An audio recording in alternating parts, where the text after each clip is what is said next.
Hello friends नमस्कार। तो friends देखंतु ओडिशा पंचायत राज और पानीय जल विभाग तरफ प्रति पंचायत एक बहुत बड़ नियुक्ति रहुची। जदि सिलेक्शन पाइबे तो निज पंचायत अंडर पोस्टिंग पाई परिबे। एथिरे आपनको 35,400 रु आरंभ करी 1,12,400 पर्यंत जहाँकि ग्रुप बी पोस्ट लेवल रो सैलरी पाई परिबे। एक बहुत भल सैलरी रहिबो। पिला माने निज मोबाइल भी पोस्ट आवेदन करि परिबे एवं केउ जिल्ला केते पोस्ट होउची ताहार लिस्ट भी आपको ए वीडियो माध्यम शो कराइबी। तो चलतु आलोचना करनेबा जे एथिपई कौन सबू एजुकेशन क्वालिफिकेशन रहिबो, किपरि आवेदन करिवे एवं एथिपई कौन सबू एज लिमिट रहिछि से विषय में आलोचना करनेबा। फ्रेंड्स जदि आपण माने निज जिल्लार आसुथिबा एई भली नुआ नुआ सरकारी चाकरी न्यूज पाया पई चाहुचंती तेबे हमर चैनल टी को सब्सक्राइब करनियंतु एवं वीडियो टी को भी गोटिए लाइक करनियंतु। फ्रेंड्स देखंतु ए नोटिफिकेशन टी आसी अछि panchayat raj and drinking water department जहाँकि गवर्नमेंट ऑफ ओडिशा तरफ ए नोटिफिकेशन रिलीज होइछि। हु कैन अप्लाई एही पोस्ट रे केउ मन आवेदन करि परिबे। एथिरे ऑल ओडिशा रो पिला मन आवेदन करि परिबे। हम ओडिशा रो सबु जिल्ला रो पिला माने एही पोस्ट में आवेदन करि परिबे। देखंतु पिला माने जेंडर टी भी बहुत मेल एंड फीमेल रहउछि।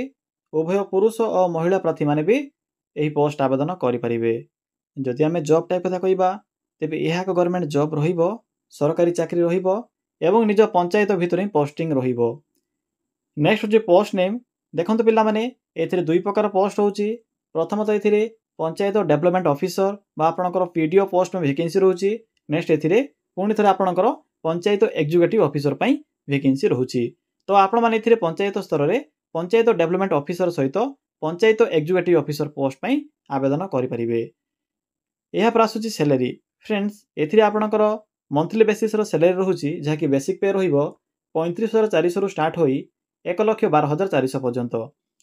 प्लस आपन के एथिरे अदर अलाउंस मिली परिबो। अदर अलाउंस रे आपन के एथिरे ट्रैवलिंग अलाउंस एवं डीएनएस अलाउंस बा आपनकर डीएबी एथिरे मिली परिबो जहाँकि आपनकर 35,400 प्लस आपन के एथिरे अदर अलाउंस स्टार्टिंग रे ही मिली परिबो। एहा पर आसुची एजुकेशन क्वालिफिकेशन। पिला माने एथिरे आवेदन करिया पई जदि आपनकर मिनिमम क्वालिफिकेशन डिग्री पास थिबो बा +3 पास थिले एही पोस्ट पे एलिजिबल होई परिबे। आर्ट्स साइंस कॉमर्स एही तीनोटी स्ट्रीम रो पिला माने ए वैकेंसी पे आवेदन करि परिबे।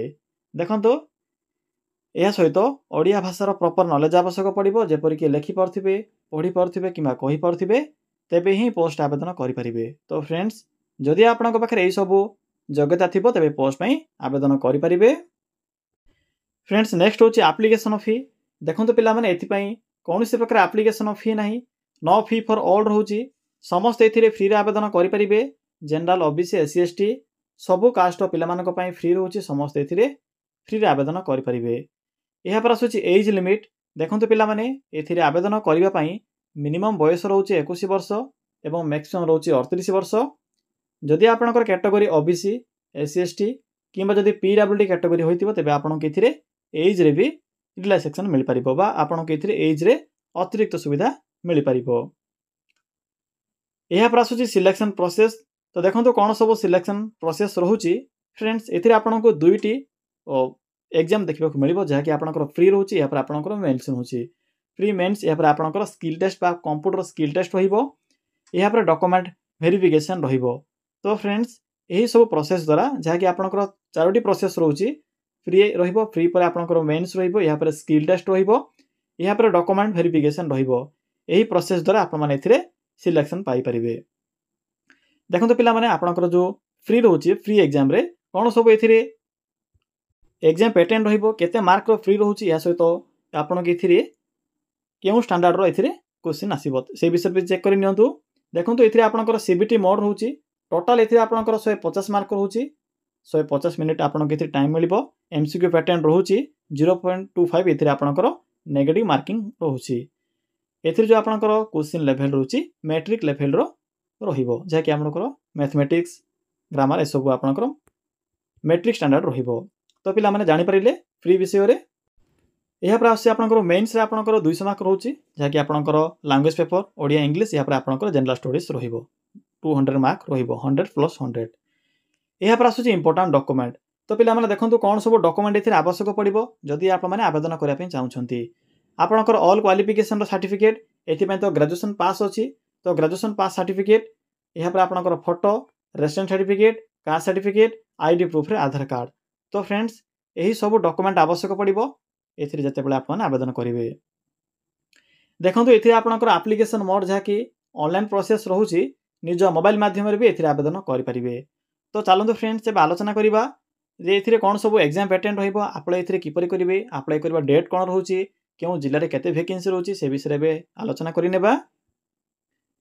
फ्रेंड्स एथिरे किपरि आवेदन करिवे एवं केउ जिल्ला पे केते वैकेंसी रहउची यार टर्म्स एंड कंडीशन या सहित एग्जाम पैटर्न कौन होची से विषय में आपन केबे कहिबी।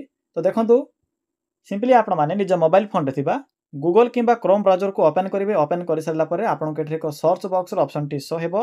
सिंपली एठरे क्लिक करी सर्च करेंगे। कौन सर्च करेंगे सिंपली टाइप करेंगे ओडिशा देन स्पेस लिखे जीओवीटी जॉब देन लिखे .in।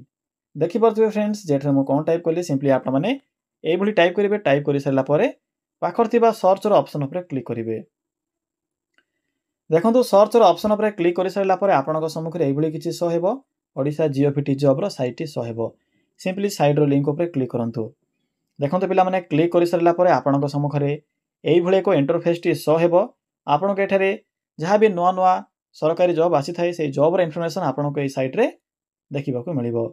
देखंतु एठारे एक ऑप्शन अछि पंचायत लेवल जॉब रो। सिंपली पंचायत लेवल जॉब रो ए ऑप्शन रो लिंक ऊपर क्लिक करंतु। पिला माने क्लिक कर सारला परे देखंतु आपण को प्रथमे ही OSSC gram panchayat development officer notification टी शो हो जिवो। सिंपली नोटिफिकेशन लिंक ऊपर क्लिक करंतु जहा कि जीपीडीओ पोस्ट में वैकेंसी जीडीपीओ पोस्ट में वैकेंसी रहउची। देखि परथिबे कौन सब पोस्ट होची मेंशन अछि। क्वालिफिकेशन तो होई सारिछि एनी डिग्री पास करथिले आपने पोस्ट में एलिजिबल होई परिबे।